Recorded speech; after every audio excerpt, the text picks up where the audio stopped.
I want to explore one more way that Nietzsche potentially failed. And this mode of failure doesn't come directly from his theory, like the Hegelian failure does, but it comes from his life. So I quote to you your book. The surprising Nietzschean turn of that screw would be that the true realization of the will to power has nothing to do with gaining and holding power as traditionally understood, except as an indifference to power in this traditional sense.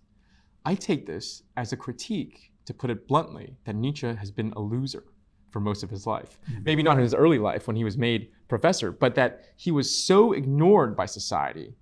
And that's where his resentment was channeled. And that's where his lack of power made him focus way too much on power.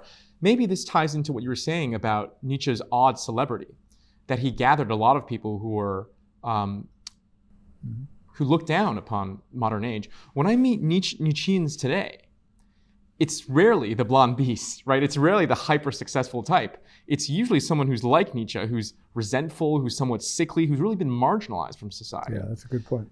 On the contrapositive, when I do meet the blonde beast today of society, insofar as there are any left, they're quite content. They don't think about power every day, right? They have that sort of aristocratic indifference. It's a good point to make, but I don't think it's totally fair to Nietzsche. I don't think he's a creature of ressentiment.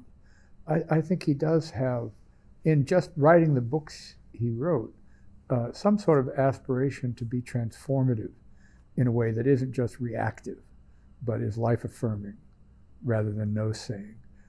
I mean, we could both quote passages that confirm one side of Nietzsche rather than the other, but he did have another side, and it's the other side that's more like the realism of Thucydides, rather than the resentment of someone like, I don't know, Hobbes or Demaitre or any of the conservatives, Carl Schmitt or something like that.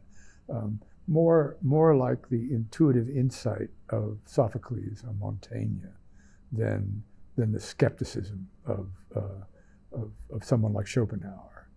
I think he overcame that kind of skepticism and life-denying impulse. And I think his heroes like Goethe or Montaigne or Shakespeare, that's what keeps Nietzsche going.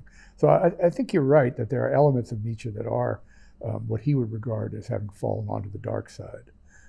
But there are many, many other elements that indicate he kept his balance. Right. Not perhaps as well as Montaigne, but not as unbalanced as someone like Schopenhauer. I see.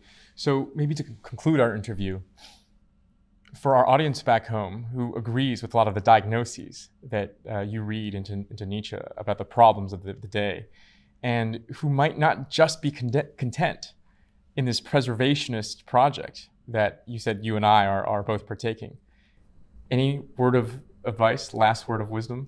No, I don't think philosophy is in any position to give advice. I mean, you can't give someone something. What philosophy tries to do ever since Socrates is to remind you of things you actually already know and that you don't know that recalling. You know. Yeah, recollection is the perfect image for it. So I think what you try to do is engage. I mean, it's like the psychoanalyst again. You can't give somebody an analysis. You can just keep talking until some light goes on. And it's a source of great inspiration that when you're teaching a class, when the light goes on, you see it. You see it happen. Right. That's enough to keep you going. Thank you, Professor. Sure. I hope this makes some of our audience's light go on. I appreciate it. Thank you very much. It's been fun.